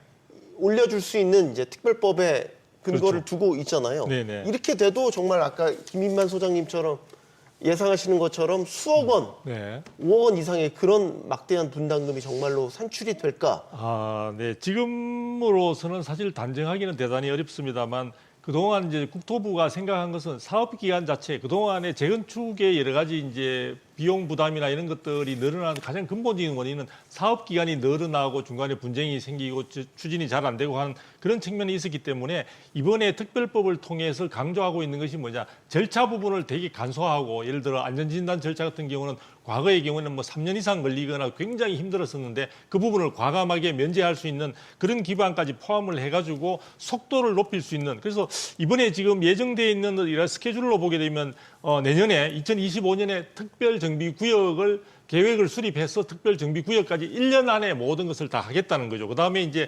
2026년 내후년에 2년 만에 관리처분 계획, 즉 이때 이제 말 그대로 우리가 분담금 부분이 가시화되는 어느 정도 될 것인지가 가시화될 것으로 보여지는데 지금 이야기하는 부분은 아마 단기가 얼마 지나지 않아서 보다 명확하게 나타날 것으로 보여집니다. 그런데 이제 지금 상황에서는 용적률 부분이 그래도 기존에보다는 좀 많이 올라가는 예를 들어 분당 같은 경우에도 30% 내외로 지금까지 올라가는 상황이 되다 보니까 추가적으로 올라가는 용적률이 결과적으로는 일반 분양 물량으로 나올 것이고 이 부분에 있어서 최근에 올라가고 있는 분양가나 이런 부분들이 잘 믹스된다면은 어느 정도의 어떤 수익성 부분에 대한 부담을 갖다 줄일 수 있는 그런 측면들이 있는 것 같고요. 그 다음에 사업 속도를 줄이는 것뿐만 아니라 정부가 생각하는 것은 여러 가지 이제 사업 자금 부분이 원활하게 조달되지 않을 때 비용 부담이 급격하게 늘어나게 되는데 그런 부분을 미래도시펀드라든지 이런 쪽을 통해서 충분히 자금 조달 부분에 있어서 문제가 없도록 정부가 매끄럽게 어떤 중간에 기름칠을 하겠다는 그런 부분들을 강조하고 있는 것 같습니다. 자, 그런데 이런 부분들에 대한 어떤 구체적인 것은 빠르게 나타나겠지만 중요한 것은 지금 정부가 생각하고 있는 만큼의 어떤 계획들이 속도감 있게 나가주느냐 그리고 이 속도감 있게 나가주기 위해서는 여러 가지 주민들이 단순히 선도지구에 동의한 것뿐만 아니라 아까 말씀 잘하셨는데 실제 어떤 절차 과정에서 적극적으로 참여하고 동의하고 해야 되는데 그 부분에 있어서 여러 가지 차질이 빚을 수 있다는 어떤 그런 한계나 함정들이 있는 상황들이고요. 그리고 여기에서 제가 꼭 강조드리고 싶은 것은 이게 기존의 특별법에 의해서 이렇게 됐는데 그럼 뭐가 차이가 나느냐? 단순히 안전진단 절차만 생략된 것이 차이냐? 그렇지 않고요. 시행자 부분에 있어서 근본적인 차이를 보이고 있습니다. 그래서 일반적인 재건축인 경우에는 조합이 구성이 돼서 조합 자체가 시행자로서의 기본적인 역할을 하게 되는데 이번에 이 좀 선도지구로 지정된 곳에 있어서는 선도지구 공모에 참여할 때 시행자를 조합은 결성하지만 시행자를 LH나 신탁사에 위탁하겠다는 내용이 대부분 들어가 있는 것으로 보여집니다. 그래서 앞으로 LH나 신탁사가 얼마나 이 사업 자체를 전반적으로 속도감 있게 그리고 굉장히 문제 없이 원활하게 잘 이끌고 가느냐 하는 부분이 전체적인 분담금의 어떤 규모라든지 그 분담금의 크기 이런 부분들을 좌우하는데 굉장히 중요한 의미가 있을 것으로 보여집니다. 네. 김선주 교수님도 만약에 재건축 부담이 수억 원대에 달하면 이거 좌초될 수도 있어요? 그렇게 보세요? 네, 거기 이제 고령자들이 분당 같은 경우 많이 살기 때문에 네. 3억 5천 이상만 돼도 좀 거기에 참여하기 어렵다. 뭐 이런 의견들이 좀 많이 있고요. 그다음에 이제 여기서 이제 분담금과 부담금 이 두 가지 용어를 이제 혼재돼서 쓰는데 그 차이에 대해서 모르겠는데요. 네. 설명해 주세요. 분담금은 어떤 거냐면 재건축 사업에 필요되는 그 사업이에요. 예를 들어서 내가 20평에 살고 있는데 30평으로 가겠다. 개인이 조합한테 내는 돈이 분담금이고요. 네. 그래서 이제 이 분담금은 과거 같은 경우에는 이제 저층에서 고층으로 할 때는 분담금이 아예 없거나 받는 경우들이 많았는데 지금 아까 이제 김인만 소장님이 말씀했듯이 이미 중층 정도인데 그걸 높이게 되면 내가 부담해야 되는 분담금이 개인별로 조합해야 되는 돈이 그렇게 많아지는 거고 부담금은 뭐냐면 개발이익 환수에 관계돼서 이건 국토부에 내는 돈이에요.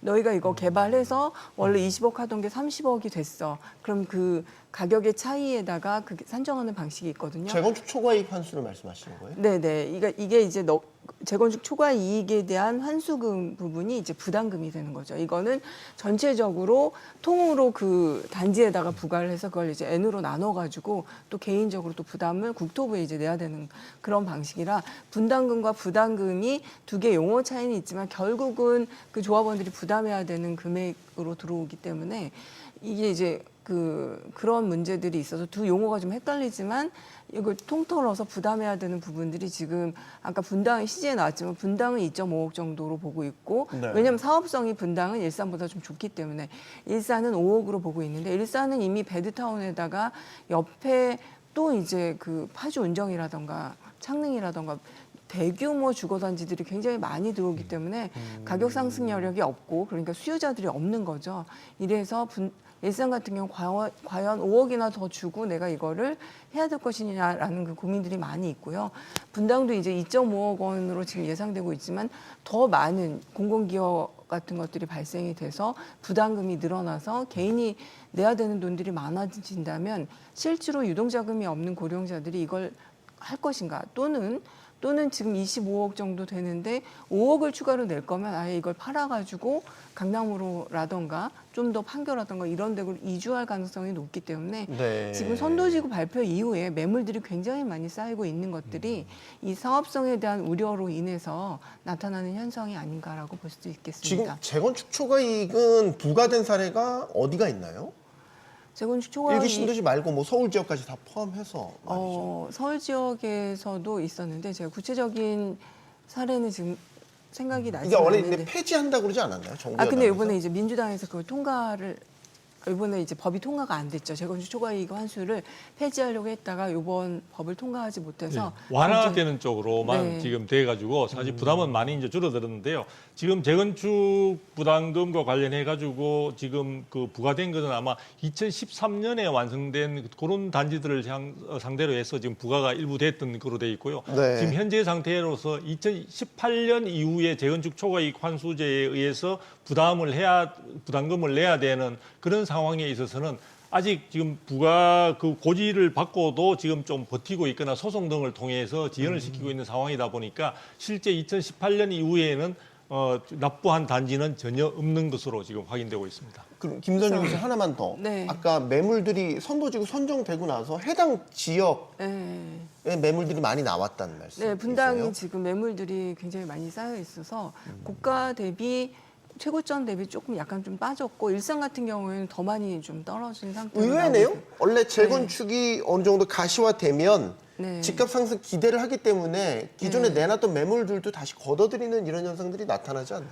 그러니까 이제 그게 이제 일반적인 재건축과 다르게 이게 이제 부담해야 되는 금액이 되게 많이 늘어나기 때문에 이걸 정리하고 좀 이주하려는 그런 계획들을 가지신 분들이 매물로 많이 내놓고 있는 그런 상황이라고 볼 수 있겠습니다. 소장님, 그러면 이건 주민들이 이미 걱정을 하기 시작했다라는 뜻이네요. 분담금과 더하기 부담금까지. 두 가지를 걱정하겠죠. 뭐 분담금, 부담금 내야 될 돈을 첫 번째 걱정하고요. 빨리 안 되는 거 아마 주민들도 알고 있을 겁니다. 그리고 선도지구 특징이 당초 계획은 뭐 매년 선도지구를 뭐 지정을 한다라고 했다가 이번에 발표된 내용을 보니까 사실상 이번 선도지구가 마지막 아닌가. 다음 선도지구는 주민들이 뭐 신청을 하게 되면 어떻게 진행이 된다라고 하는데 결국에는 선정되지 않은 단지가 90%인데 이 단지 주민들은 개별 이게 선도지구 특별법에 의해서 이게 지정이 됐기 때문에 네. 개별적으로 또 재건축 추진을 할 수도 없습니다. 그러면 오히려 특별법 한 것보다 더 안 좋은 결과가 나올 수도 있기 때문에 선정되지 않은 단지들은 실망 매물들이 나올 수밖에 없고요. 선정된 매물들도 차익 실현을 원해서 최근에 호가가 좀 오르긴 했거든요. 그래서 네. 이 기회에 그냥 어차피 빨리 안 되니까 나는 빨리 빠져나가겠다. 정부는 2027년 이야기를 하고 있으나 대다수 주민들은 그렇게 안 된다는 걸 알고 있기 때문에 네. 차익 실현 매물들도 아마 나오고 있는 것 같습니다. 자, 36,000호 정도가 이제 이주를 해서 그 지역에 재건축이 추진이 되면 이주 대책은 제대로 마련이 돼 있냐 이 걱정해야 됩니다. 예. 그것도 짧은 기간 안에 이주를 지금 다 하셔야 되기 때문에 네네. 계획대로 된다면 말이죠. 이주 대책 괜찮겠습니까? 지금 예상으로는 일기 신도시에는 매년 재건축 선도지구 당초에는 이제 지구가 지정된다면은 매년 이주 부분과 관련해 수요가 2만에서 3만이 매년 나오면서 이것이 10년에서 15년까지 이제 계속 지속될 거다라고 이제 봤는데요. 그 부분과 관련해서 지금 정부가 이 부분에 대한 정확한 어떤 사실 계획들을 지금 내놓고 있지 못한 상황입니다. 당초 이 선도지구 공모할 당시까지만 하더라도 네. 이 부분과 관련해서 공공임대주택을 건설하거나 재건축하거나 또는 뭐 매입 임대를 활용하거나 이런 등등의 여러 가지 방안들이 있었습니다만 그 부분들이 구체적인 어떤 방안들로 이어지는 과정에서 또 주민들의 반발이라든지 주변 지역에 있어서도 호응도가 상당히 떨어지게 됨으로써 그 부분과 관련해서는 지금 명확한 내용이 안 나오고 있는데요. 국토부 입장에서는 12월 지금 이번 달이죠. 이번 달에 구체적인 내용을 추후 발표를 하겠다고 하니까 좀 지켜봐야 되는데 문제는 국토부의 지금 현재 입장이라고 하더라도 중장기 대책을 특별하게 세우기보다는 해당되는 지역 내에서 원활하게 시장 상황을 봐가면서 그 부분에 무리가 없도록 하는데 여러 가지 핵심적인 내용을 맞추겠다 이렇게 되어 있습니다. 그래서 사실은 이런 부분들이 구체적인 알맹이가 없는 상황이다 보니까 이 부분과 관련해서 또 궁극적으로 책임을 져야 하는 해당 지자체들이 사실은 이주 대책과 관련된 이주 주택들을 충분히 확보해야 되는 어떤 법적인 의무를 갖고 있다고 보여지는데 그쪽에서도 마땅한 지금 대안들을 가지고 있지 않는 것으로 어떤 지자체장들이 이야기를 하고 있기 때문에 이 부분들은 실제적으로 굉장히 시장에 큰 여러 가지 나중에 문제가 될 것으로 보여집니다. 중요한 것은 이 부분을 통해서 시장에서 흡수하도록 기본적으로 원칙을 가져가겠다는 국토부의 그 방안이 만일에 확정이 되고 그런 식으로 가게 된다면 중요한 것은 그 주변이나 그 주변에서 크게 멀지 않은 곳까지 가뜩이나 지금 전세난으로 인해서 전세값이 지금 급등하고 있는 상황에서 아주 폭발적인 전세 시장의 대란이 발생할 수도 있다는 겁니다. 그래서 그 부분이 하루 이틀에 그치지 않고 매년 계속해서 반복되는 상황이 된다면은 이 해당되는 일기 신도시 사업 자체뿐만 아니라 부동산 전반에 있어서 현재 공급 부분에 대한 수도권과 서울의 경우에는 굉장히 감소될 것으로 예상이 되고 있는 상황이다 보니까 이런 것들이 같이 맞물리면서 굉장히 부동산 시장은 혼돈 속으로 빠질 가능성도 배제할 수가 없을 것 같습니다. 김인만 소장님. 예. 제 기억으로는 이주대책 처음에 별도 이주 단지 만든다고 했던 것 같은데 그러다가 철회됐죠. 그러고 나서 노후화된 공공주택을 재건축해서 그걸 활용했겠다라고 했는데 지금은 그냥 민간에서 최대한 주택 공급을 많이 해서 민간에서 최대 흡수하는 것으로 방향만 잡아놓은 상태죠. 요지는 이겁니다. 너무 오락가락한 거 아닌가요? 이주대책이? 한마디로 대책이 없는 거죠. 이게 다 실현 불가능한 이야기입니다. 처음에 이제 대통령 공약 사항의 내용을 보게 되면 우리 88 올림픽 할 때 아시안 게임 할 때 뭐 기자 선수촌이라든지 아시아 선수촌 단지를 만들어서 활용하고 나중에 이제 분양을 했던 사례가 있는데 네. 그렇게 하려고 했는데 사실 지금 우리 수도권 주택 아파트 부족 문제 정부가 총력 투쟁을 해서 3기 신도시도 개발하고 최근에 그린벨트 풀어서 5만 호 공급하겠다라고 했으나 3기 신도시 아직도 뭐 착공도 못 들어가고 있는 상황이죠. 그린벨트 풀어서 언제 될지도 모르는데 1기 신도시 재건축을 위해서 또 새로운 추가 단지를 만든다? 땅도 없고요. 돈도 없고요. 그런 여력도 없습니다. 불가능합니다. 또 공공임대 뭐 활용한다라고 하는데 여러 가지 안 되죠. 그래서 결국에는 제가 볼 때는 대책이 없는 내용인 것 같고요. 아마 속마음은 그런 마음도 있지 않을까. 어차피 2027년에 착공 들어가기는 어렵기 때문에 급하게 안 해도 된다는 마음도 저는 가지고 있지 않나라는 생각이 들고 현실적으로 굉장히 어려운 게 만약에 2017년에 착공이 들어간다면 이게 주변 지역의 전세 가격, 매매 가격 폭등하거든요. 지금 작년이죠. 2023년에 분당의 정자역 주변에 느티마을 3차 단지가 리모델링에 들어갔습니다. 네. 거기에 이주 수요가 나왔는데 그 단지 한 단지에 이주 수요가 나와서 분당의 전세 가격이 굉장히 많이 올랐거든요. 그래요? 그런데 지금 분당이 만호도 시범단지 쪽입니다. 이게 지역별로 분산이 된 게 아니라 시범단지 일부 지역에 몰려 있는데 만호가 나온다면 통상적으로 이주를 하게 되면 멀리 가지 않습니다. 반경 5km 이내로 움직이게 되는데 멀리 가야 분당 내나 성남 구시 가지 용인 죽전까지 갈 수 있을지는 모르겠는데 그 주변들 만 세대의 물량이라면 우리 1000세대 아파트에 한 3개, 4개만 거래가 돼도 몇 억씩 올라가는데 이게 만 세대 물량이 나오게 되면 나와도 문제, 안 나와도 문제입니다. 안 나오면 사업이 길어진다는 얘기고요. 나오면 이주 대책이 없다는 게 문제인데 사실 민간에 맡긴다는 얘기가 대책이 없다는 얘기죠. 그래서 저는 속수무책이다. 이 부분이 제일 심각한 문제임에도 불구하고 손대지 않는다는 얘기는 정부가 빨리 진행이 안 되는 거를 속으로는 알고 있지 않을까 하는 생각도 하게 됩니다. 네. 다음 달에 국토부가 이주 대책에 대한 계획 발표할 예정인데 걱정은 이겁니다. 교수님. 지금 한 이 고금리 기간 동안에 부동산 프로젝트들이 많이 좀 지연되고 이러면서 지난해부터 수도권 지역 주택 공급 부족하다라는 이야기가 계속 나오고 있는데 하필 이 시기에 또 일기 신도시 재건축도 동시에 이게 시장에서 소화할 만한 물량이 되겠냐라는 거죠.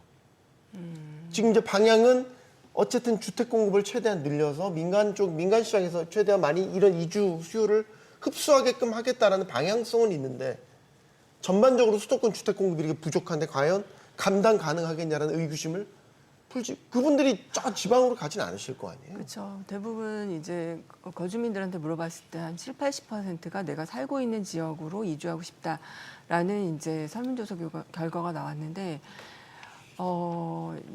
이게 이제 이주 대책을 12월에 발표한다고 하는데 원래는 이제 영구임대 아파트를 지어서 공급을 하고 거기로 이주를 시키고 순환재개발 방식으로 진행을 하려고 했는데 지역 주민들의 반대가 많기 때문에 이거를 이제 시행을 못했어요. 그 다음에 뭐 금리 지원 부분, 그러니까 금융 지원 부분들도 이제 방안으로 내놨었는데 이거보다는 일단 이주할 곳이 있어야 되는 그게 없기 때문에 문제인데. 그래서 이제 지금 여러 가지 안들을 얘기를 하겠지만 네. 지금 수도권의 주택 부족 문제로 이제 정부에서 내놓은 카드는 비아파트 공급을 대대적으로 하겠다. 그래서 매입형 임대주택을 많이 공급하겠다. 그래서 이제 아파트는 오래 걸리니까 뭐 빌라 같은 것들을 많이 지어서 임대형으로 많이 내놓겠다라고 시장에 내놓겠다라고 했는데 요거는 이제 그 이주 대책에 대한 거에 대한 대안으로 나온 건 아니고 전반적으로 이제 수도권이 주택 부족한 문제들을 전월세 시장이 불안하고 하니까 이거에 대한 대안으로 내놓은 건데 지금 이제 노후신도시 특별법에 의해서 재건축하는 거에 대한 이주 대책에 대한 뚜렷한 방안은 정부가 없어요. 없는데 지금 고민을 많이 하고 있겠죠. 어떤 방식으로 이걸 해야 이 문제를 해결할 것인가. 그랬을 때 이제 뭐 어떤 제 개인적인 생각은 유휴부지를 좀 활용을 해가지고 거기에 일단 지금 뭐 공공자산이 가지고 있는 유휴부지에 뭐 어떤 한시적으로 할 수 있는 공간을 좀 마련을 해서 이주 대책을 빨리 마련하는 안들 이런 것들도 정부에서 한번 고민을 했었는데 어떤 대책을 그래도 좀 마련을 해야지 이거 알아서 각자 흩어져서 이주를 해라 이렇게 많은 세대들 이건 조금 약간 답답한 상황이긴 합니다. 답답하네요. 네. 아니 무슨 전쟁 난 것도 아닌데 무슨 임시가옥 같은 거 네. 그거는 말이 안 되지 않아요? 그러니까 네. 지금 그러니까 제가 볼 때는 이제 국토부도 답답한 심정이다 보니까 구체적으로 검토했던 것들에 대한 어떤 주민들의 반발도 많은 상황이고 그래서 이제 그런 부분들을 지금 여러 가지 좀 모색은 하고 있는 것 같은데 아마 그 속에는 지금 우리 교수님께서 잘 지적해 주신 대로 비아파트 부분에 대한 거를 정부가 어느 정도 이제 매입 임대식으로 해서 물량들을 갖다가 조금 많이 쏟아내는 그리고 그 와중에는 얼마 전에 오피스텔에 대해서 규제가 완화가 됐죠. 난방 면적 부분에서 대폭적으로 완화됐는데 지금 오피스텔 같은 경우는 많은 사람들이 이제 전세 빌라가 전세 사기 사건의 어떤 그런 주된 어떤 공간들로 되면서 오피스텔 시장도 지금 상당히 침체되어 있는 상황들인데 그런 쪽에 있는 물량들 중에서 좀 여유분들을 좀 파악해서 그쪽을 활용하는 쪽에 생각들이 좀 있지 않을까 싶고요. 그리고 매입 임대 등을 통해서 비아파트 쪽 빌라나 이런 부분들을 적극적으로 단기간 내에 이제 공급을 해야 되는 그러니까 이게 참 말이 좀 서로 모순이 되는 게 정부가 지금 2027년에 착공에 들어가겠다고 하니까 그 안까지 충분한 이주 주택들을 갖다가 공급을 만들어 준비를 해야 되는데 그게 지금 2년도 지금 채 안 남은 상황들이 되는 거죠. 그러다 보니까 1년 조금 넘는 기간 동안에 그런 물량들을 유부지가 있다고 하더라도 사실은 만들어 놓은 게 무슨 가설주택을 만들 것도 아니고요. 그리고 무슨 난민촌도 아니고 그리고 또 하나 우리가 고민을 해야 되는 거는 아마 서두에 교수님께서도 잘 말씀을 해주셨는데 지금 분당이라는 곳이 33년이 지난 여러 가지 노후화된 하나의 도시 형태를 갖고 있다 보니까 거기에 거주하시는 분들이 물론 여러 가지 이사도 하면서 변화가 많겠지만 주로 거주하시는 구성 있는 주민들의 연령대나 이런 부분들이 사실은 굉장히 나이가 많을 가능성이 많고 그런 경우에서는 이주와 관련해서 굉장히 환경이 열악해지는 경우가 있을 때 그것이 또 다른 여러 가지 부작용으로 이어질 수도 있는 가능성도 우리가 배제를 할 수가 없기 때문에 지금 정부가 12월 이번 달에 이제 새로운 어떤 이주 대책과 관련해서 뭔가 안을 내놓겠다고 하고 있지만 벌써 그 전에 사전에 이야기하는 걸로 봐서는 특별한 안보다는 시장에서 자연스럽게 흡수될 수 있는 그리고 그런 부분에서 과도한 충격파가 있지 않도록 제도적으로 조금 보완하는 쪽의 선에서 그치지 않을까 생각이 듭니다. 그러니까 이게 하나 끝내고 하나 시작하고 이렇게 순차적으로 하는 게 아니라 이게 선정된 지구 거의 몇 년 안에 동시다발적으로 이제 입주자들이 이제 나오시고 부시고 다시 짓고 이제 이 과정이 몇 년 안에 이루어지는 거잖아요. 그러니까 한꺼번에 이게 몰린다는 거죠. 이주 수요가. 과연 시장에서만 소화가 될까? 결국 이 얘기는 이 질문으로 마지막 질문으로 기결이 됩니다. 2027년 착공, 2030년 입주 이게 가능하겠냐라는 거죠. 저는 불가능하다고 생각합니다. 자, 불가능해 한 제가 표를 뭐 주셨습니다. 예를 들면 자녀가 초등학교 입학하는 자녀가 있으면 엄마 아빠 나 6년 공부하고 졸업할 때 중학교 고등학교 빼고 그냥 서울대 의대 내가 수석으로 들어가 버릴게 라고 얘기하는 거하고 저는 같은 확률이다.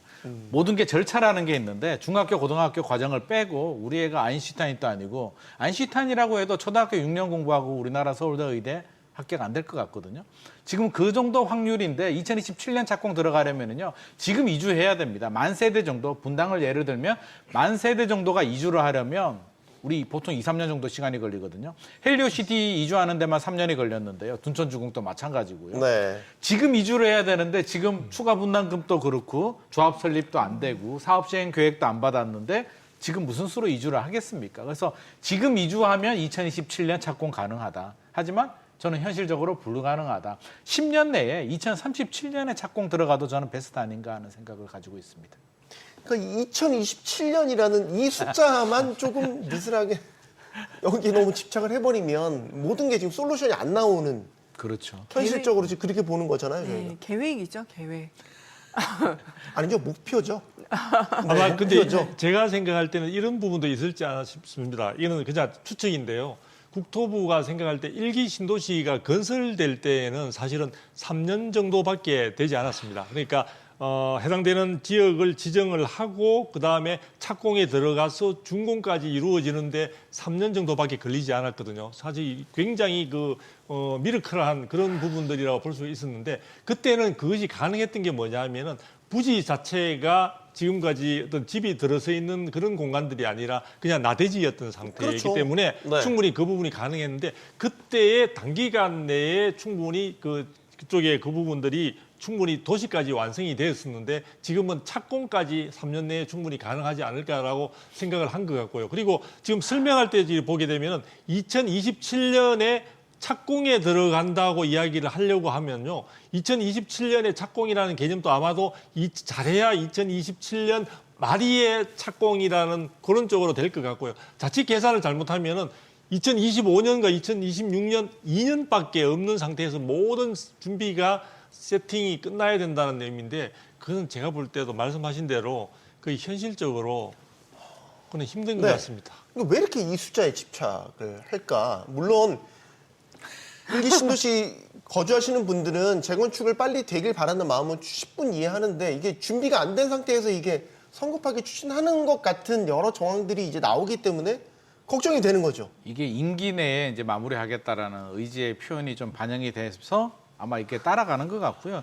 앞서서 이제 1기 신도시 처음 개발할 때 말했는데 호랑이 담배 피던 시절 얘기하면 그때는 뭐 가능했겠으나 지금 3기 신도시만 하더라도 2018년에 발표해서 지금 착공도 못 들어가고 있는데요. 3기 신도시 우리 수용을 하는 신도시 방식보다 훨씬 더 복잡한 정비 사업이 이렇게 단기간에 진행이 되는 건 현실적으로 불가능합니다. 그래서 안 되는 거는 저는 안 된다고 솔직히 얘기를 해야 될 것 같고요. 좀 정확한 로드맵 우리 2037년 정도라고 제시하고 탈락한 나머지 단지들도 저는 구체적인 로드맵을 좀 제시해 주면 좋을 것 같습니다. 주민들이 알아서 신청하라고 하지 말고 1번 타자 정해졌으면 2번, 3번, 4번 타자도 순서대로 좀 정해주는 방법도 좀 필요하지 않나. 무작정 이렇게 1번만 하고 너희들이 알아서 해라고 하는 건 좀 무책임하지 않나 싶습니다. 그러면 이번에 선도지구 선정 이후에 추가 선도지구 선정이 또 이루어질 수 있는 겁니까? 어떤 겁니까? 아니면 이후에는 그냥 우리 기존에 하던 재건축 방식대로 그렇게 갈 주민들의 수는 의견을 모아서? 없겠죠. 지금 노후계획도시 특별법에 의해서 진행을 하고 있기 때문에 선도지구만 하고 나머지는 그냥 도정법에 의해서 알아서 해라고 지금 풀어주는 단계는 아니잖아요. 차라리 그렇게 풀어준다면 민간 재건축이 추진은 될 텐데 그렇게는 안 되는 걸 알고 있습니다. 네. 자, 시장 상황 짚어보겠습니다. 지금 집값이 변곡점에 와 있는 것 같습니다. 김선주 교수님. 네. 전국 단위 집값은 하락세로 돌아섰죠. 네. 서울 같은 경우도 집값이 상승폭이 줄고 있어요. 네. 뭔가 방향이 바뀌는 시점이다 네. 라고 딱 인지를 하고 있는 지금 그 시기인 것 같습니다. 어떻게 보십니까? 지금 이제 서울 같은 경우 부동산 매물이 9만 건이 넘어서 역대 최대치로 평가가 되고 있는데 이 원인 같은 경우에는 이제 그러니까 기준금리는 동결을 했지만 2번 동결했지만 시장금리는 여전히 높은 상황이어서 그리고 또 이제 DSR 스트레스 DSR을 2를 9월에 시행을 했잖아요. 네. 실제로 내가 대출할 수 있는 금액이 연소득 6천 기준으로 했을 때 전에는 4억이지만 한 5,500만 원 정도 줄어들어요. 그러니까 이제 자금 여력이 좀 없는 거죠. 실제로 집을 구입하려는 사람들이. 내년 같은 경우에 또 내년 25년 7월에 스트레스 DSR 3단계를 시행을 해서 네. 그 금리가 이제 100% 적용이 돼서 앞으로 점점 내가 대출을 통해서 집을 사기가 좀 되게 어려운 조건들이고 그것뿐만 더 아니라 이제 기준금리 동결 자체가 내수가 되게 안 좋기 때문에 동결하겠다라고 이제 얘기를 발표를 했잖아요. 네. 시장이 이제 주택 시장뿐만 아니라 전반적으로 국내 경제 상황이 되게 안 좋고 그다음에 이제 대외적으로는 트럼프가 이제 당선이 되면서 한국에 대해서는 되게 수출이라던가 여러 가지 규제 정책들이 지속될 거라 내년의 경제 전망을 되게 안 좋게 보면서 공격적으로 지금 집을 살 때가 아니다라고 이제 판단하면서 서울 같은 경우도 되게 관망세로 좀 돌아선 상황이라고 볼 수가 있겠죠. 관망세다. 네, 이게 이제 앞으로 경제가 어떻게 변화할지 모르겠고, 그다음에 이제 시장금리도 어떻게 변화할지 모를 상황들이고, 그 경제가 전반적으로 경제 상황이 안 좋아진다라면 집값이 계속해서 혼자만 서울 주택시장이라고 해도 혼자만 주택시장 가격만 올라갈 수는 없는 거거든요. 네. 경제와 동반해서 움직이는 건데 전체적으로 이제 국내 경제가 침체되고 내수가 되게 안 좋고 거기다가 그게 올해가 최저가 아니라 내년에 더 나빠질 수 있는 상황이다라고 이제 개인들도 판단을 하기 때문에 쉽사리 이제 집을 공격적으로 사는 그런 것들이 좀 약간 주춤해서 경제 상황을 좀 바라보고 있는 그런 단계라고 서울 시장을 볼 수 있겠고 네. 지방은 물론 더 안 좋은 상황이죠. 네. 집값이 두 대표님 예. 더 떨어질 것 같습니까? 서울 집값, 수도권 집값 말이죠. 저는 조금 다른 입장에 있는데요. 지금 이제 서울과 수도권의 같은 경우에 있어서는 현재 상태에 여러 가지 아까 말씀해 주신 대로 매물도 많은 것은 맞지만 실제 거래 체결 가격 자체가 그렇게 지금 약세를 보이고 있는 것 같지는 않습니다. 그래서 지금 매도자와 매수자 간의 여러 가지 시장 상황을 두고 굉장히 심리적으로 좀 대립을 하고 있는 상황에서 매도자의 입장 자체가 그렇게 약화되고 있는 것 같지는 않고요. 그래서 가격 자체는 굉장히 여전히 강세를 보이고 있는데 중요한 것은 이 시장을 보는 데 있어서 초양극화 현상을 빚고 있다는 부분을 꼭 염두에 두셔야만이 시장을 제대로 이해할 수 있지 않을까 싶습니다. 그래서 서울 지역 같은 경우에 있어서도 서울 지역에 따라서 사실은 가격 부분이 예전과 달리 굉장히 대출 부분에 대한 의존도가 낮은 어떤 계층들을 중심으로 해서는 가격대 부분이 굉장히 지금 우수할 뿐만 아니라 그런 지역 쪽으로 매수세들이 좀 몰리고 있는 상황들이고요. 그렇지 않고 대출 의존도가 높은 어떤 대상들 좀 한 15년 정도 이상 경과한 아파트라든지 해당되는 지역별로 따라 그런 경우에 있어서는 지금 굉장히 정부의 어떤 그 규제 정책, 대출 규제 정책에 의해서 상당히 굉장히 열악한 그런 상황들인데 이런 부분들을 평균 내다 보니까 전반적으로 시장 자체가 약세로 전환되고 있는 것처럼 보이고 있지만 저는 시장을 세부적으로 들여다보게 되면 굉장히 그 차별화된 어떤 그런 모습들을 보여주고 있다 이렇게 보여지고요. 그 다음에 이제 향후에 있어서 아까 말씀하신 대로 대출 규제 정책은 내년에 우리가 7월달에 스트레스 3단계가 시행될 것으로 예정되어 있기 때문에 그런 부분들이 결과적으로는 시중에 있어서의 자금 조달과 관련해서 굉장히 부담을 줄 것으로 보여지긴 합니다. 그러나 네. 지금 한국은행에서 이번에 연속 금리 인하를 2달째에 있어서 인하를 하면서 무슨 얘기를 했냐면 향후에 있어서도 금리 정책에 있어서 기존에는 가계부채 부분에 대한 부실화를 막는 데 역점을 두었다면 지금의 경우에 있어서는 내수 경기가 너무 위축이 되고 있으니까 내수 네. 경기 회복 쪽에 방점을 두겠다는 이야기들이 있고 내년에 있어서는 본격적으로 금리 인하가 가시화될 것으로 여러 가지 어떤 그 단계들이 많이 나올 것으로 보여지기 때문에 그런 것들이 시장에 있어서는 결국에 있어서 상당히 어느 정도 자금 조달 비용 부분을 갖다 줄여주는 그런 측면들이 있고 그다음에 현재 지금 매매 시장은 어느 정도 그 약보합 정도에 있어서 충분히 지금 머물고 있는 상황이긴 하지만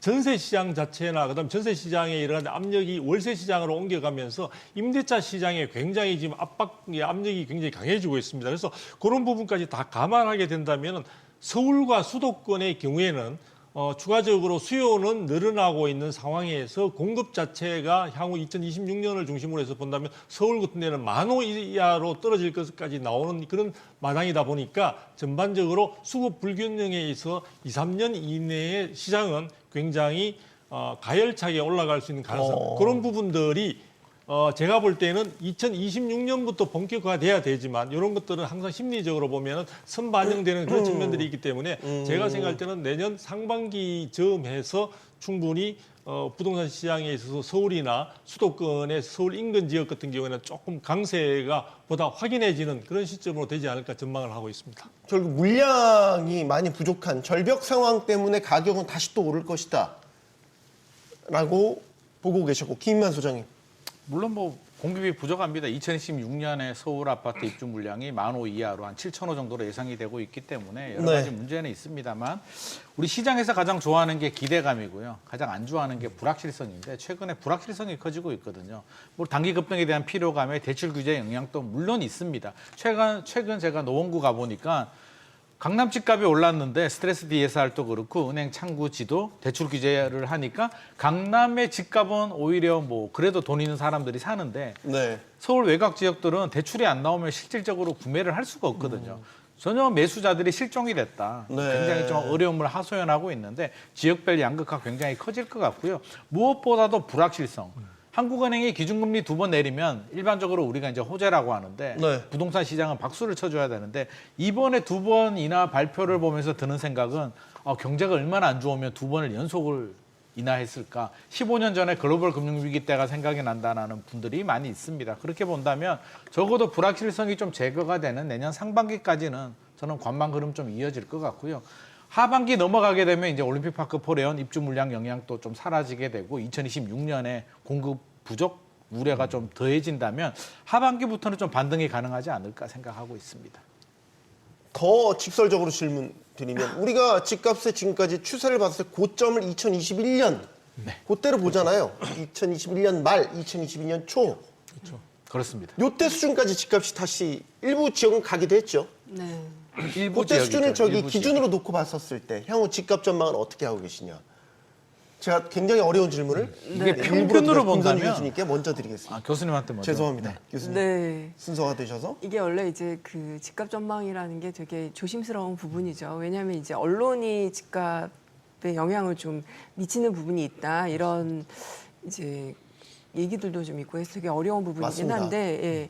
그래서 언론의 역할이 되게 중요한 것 같아요. 이게 너무 이제 굉장히 이제 어떤 자극적인 그런 언론을 하는 것이 아니라, 근데 그럼에도 불구하고 이제 여러 가지 예측들은 좀 필요한 부분인데, 이제 여러 가지 요인에 의해서 집값은 결정이 되죠. 그러니까 먼저 이제 경제 상황이 되게 좋고, 그다음에 저금리 상황이 오거나, 그다음에 공급 물량이 되게 낮을 경우에는 집값이 오를 수밖에 없잖아요, 경제학적으로. 네. 그래서 이제 공급 측면부터 본다면 26년 이후에 이제 입주 물량이 서울 수도권 되게 급감을 해요.